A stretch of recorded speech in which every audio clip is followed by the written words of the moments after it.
Hi, I'm Natasha Davis from Because You Can. I deliver coaching and workshops in lots of different areas, mental well-being being one of them. So I wanted to talk a little bit about that today. Not going to show you the whole workshop, and show you a little piece of it so you can get an idea about what my workshops are about.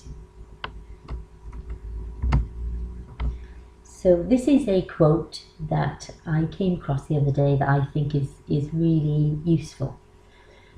There are many ways to victimize people. One way is to convince them that they are victims. And that's a quote by Karen Huang. I think what this means is that people often, when they're trying to help people, they buy into the story of why they can't do things, and that is the story that keeps them stuck where they are. So if you do that, if you think that people aren't capable, if you think that they can't achieve their goals, if you think that they are vulnerable or they are victims, then it actually victimizes them. It doesn't enable them. It's much better, I find, to believe in people's abilities and believe that they have all the resources that they need to be able to do the things that they want to do. When I see people, when they come to me for coaching, I always know that people can do anything that they want, really.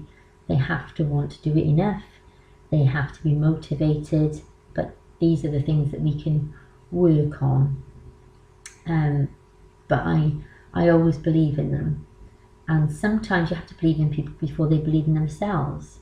Now, if you're working in a supportive capacity, it's easy to get into, someone's had a terrible life, someone hasn't got the resources, someone can't do it, but actually it doesn't help the person to change.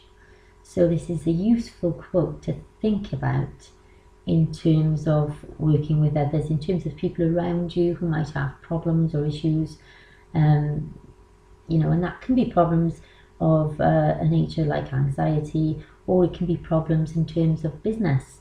I work with a lot of business owners on their limiting beliefs, on their goals, on their belief in themselves to be able to do things. And quite often they've developed a story about why they can't do something.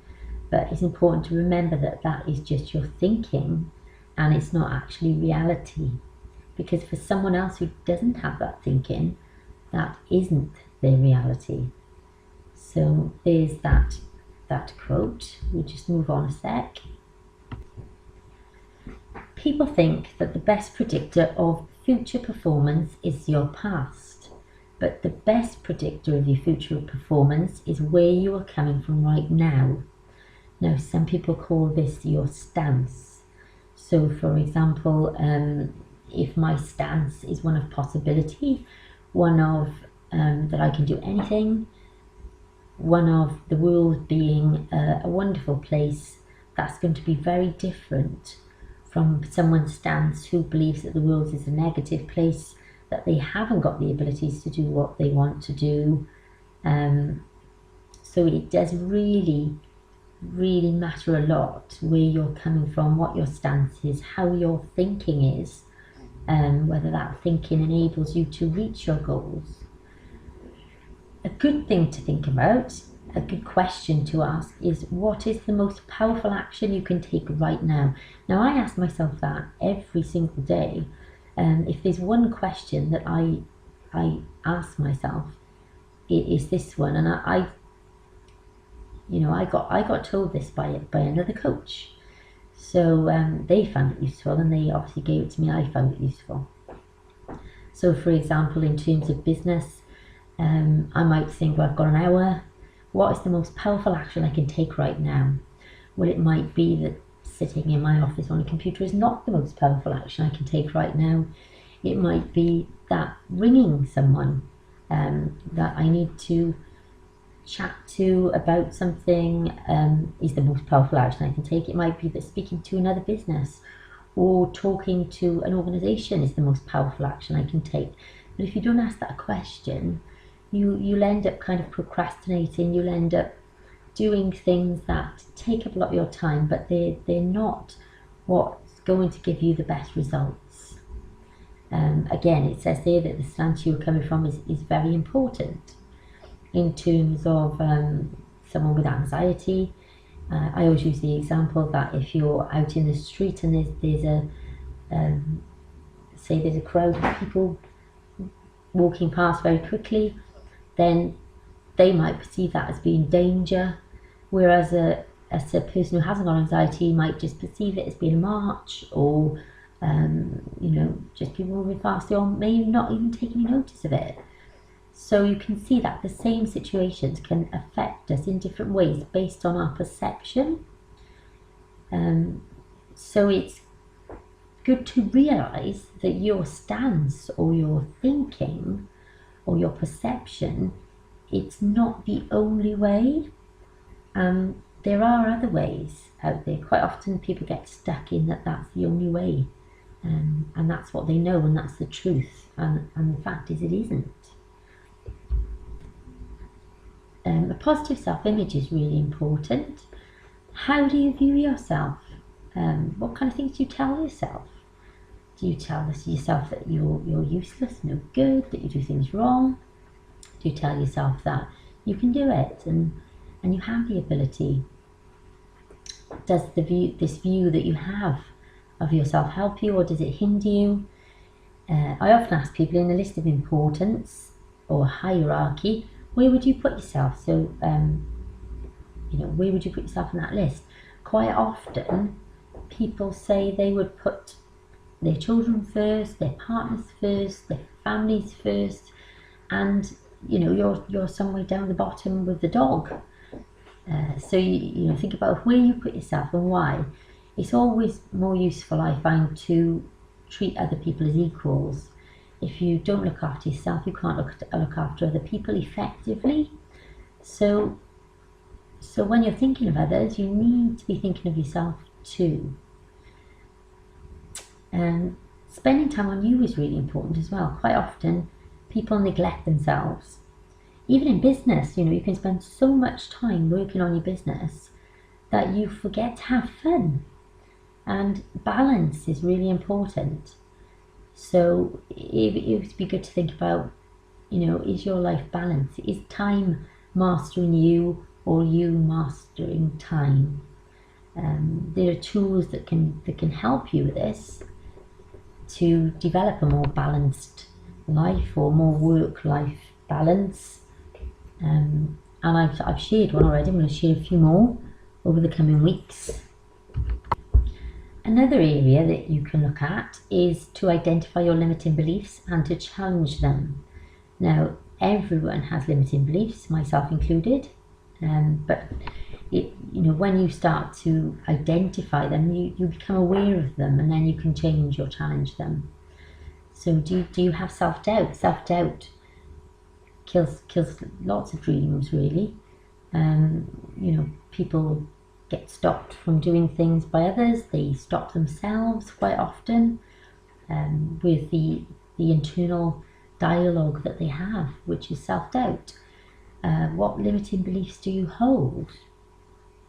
Quite often, you might have beliefs about, even if it's saying things like, well, there's a recession, things are bad at the moment, that's a limiting belief. People have no money, there's no money out there, there's no jobs out there. These are all limiting beliefs. There are businesses that are doing very well in a recession, and it's looking at those and finding out what they're doing differently that is working. If it's in terms of anxiety, maybe you have a limiting belief that something bad is going to happen when you go out into the street, or when you get on a bus, or the anxiety is going to escalate and escalate until it's unbearable.